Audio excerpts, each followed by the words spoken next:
Hello everyone and Happy New Year and welcome to another edition of Word from the Superintendent. I'm Superintendent of Schools Jack Hurley and we're looking forward to an outstanding 2018. Always an exciting time of year, especially in the high school for our seniors when the 2018 is now the year of their graduation and the class of 18's activities start to really take off. But there's a long way from now till June and we're looking forward to the continued success of our students and our faculty and our staff and the continued efforts in our community and in the buildings each and every day. A couple of announcements. Registration for students who will be entering school for the first time in 2018-19, whether that be preschool, our preschool 3-year-old and 4-year-old program, kindergarten, or anyone moving into the community, into the district, who knows they'll be here for next school year. Registration will open on January 29th. If you go to our website, there's a link there for registration. There's some preliminary information that you'll fill out on the web. There'll be instructions about how to proceed after you complete the information that's on the web, and then you'll be asked to come in and meet with our registrar in the board office to complete the process. Once again, for preschool, where there is limited space, for kindergarten and for any other new student coming in, registration opens online on January the 29th. A couple of upcoming dates. The high school will be running its annual curriculum night, where parents are invited to come in and hear about course offerings as students begin to select courses for the 2018-19 school year. I know that we have more than half the year to go this year, but registration and scheduling begins in the late winter, early spring.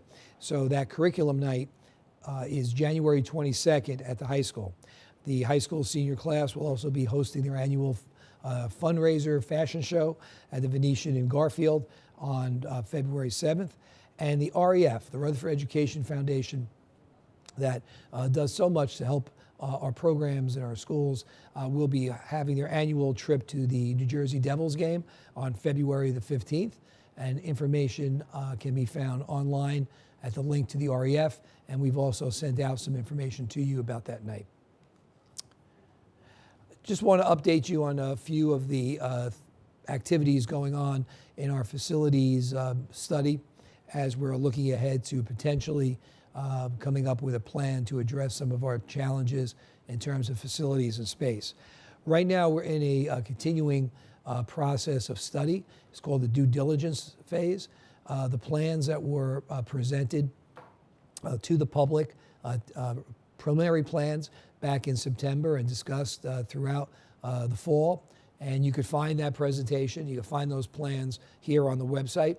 The preliminary plans are now being looked at and we're digging a little deeper, studying a little bit more. Environmental test, archaeological test, real looking at buildings and looking at space and utility usage and expansion of projects, looking at real demographic numbers going forward as we updated our demographic study in December to get more accurate information. There's a series of tests, studies, inquisitions done by professionals to see how our vision would come out in reality. That both helps in terms of the engineering side of it. It also helps in terms of the cost estimation side of it. As that is going on, the next step of the process would be for the board to approve, and the board will be given the opportunity to approve, submitting the plans to the state. That gets done in February, pending board approval. And those plans are still not totally preliminary, but they're not finalized yet. But the state then looks at the plan to see two things.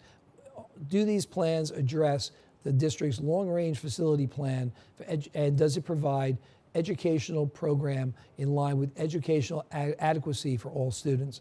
And if so, how much funding would the state be willing to contribute to offset the local cost of the project? Again, we're in a preliminary stage. Nothing's been decided yet, but the state's feedback on both the viability of the plans and the viability of what they're willing, or the reality of what they're willing to potentially contribute, is a big factor in making the final determination of where to go with the plan. I will say to you that when we spoke about the plan and the project back in September and in through the fall, and even going back to the Long-Term Strategic Planning Committee a year ago, the thought was that we had to address enrollment problems, but the biggest concern was addressing programs, better science labs, better cafeteria, better gyms for physical education and our health classes, a better field, also a better gym, better fields for the community, more classroom space, more space for all of our programs, for our special ed programs.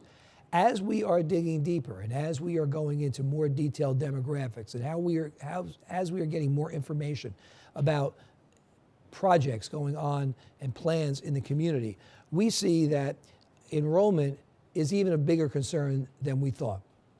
We are projected to have in the year 2022, 100 more students in grades K to 5, or K to 6, I'm sorry.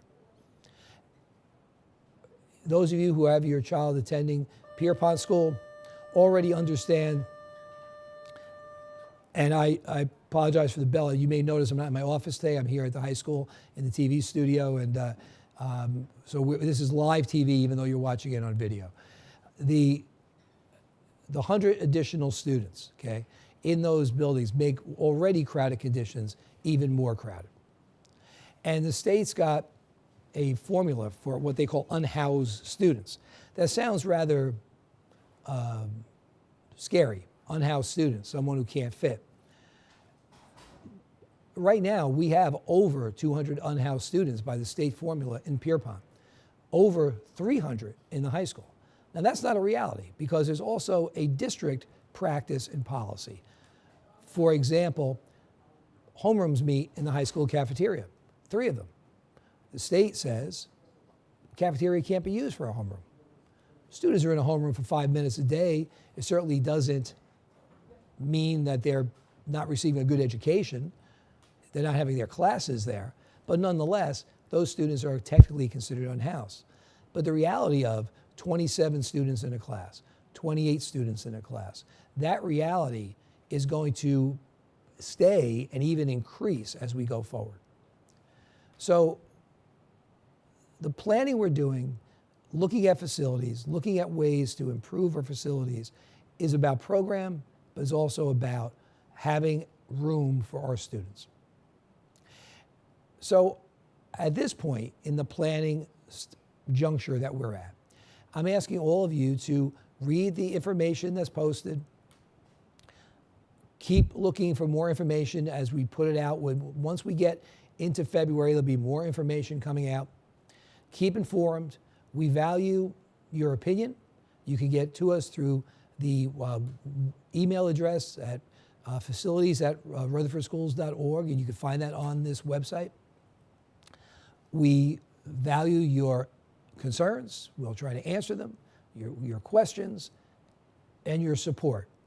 We're looking to have a partnership, and we ask you to please stay informed and reach out to us if you have any questions or concerns. Hopefully the winter stays a little milder than it's been at the start, and we get through with a low number of snow days and not even wear layer upon layer upon layer to get to work and school every day. Until next time, this is Jack Hurley, Superintendent of Schools. See you next month. Thank you.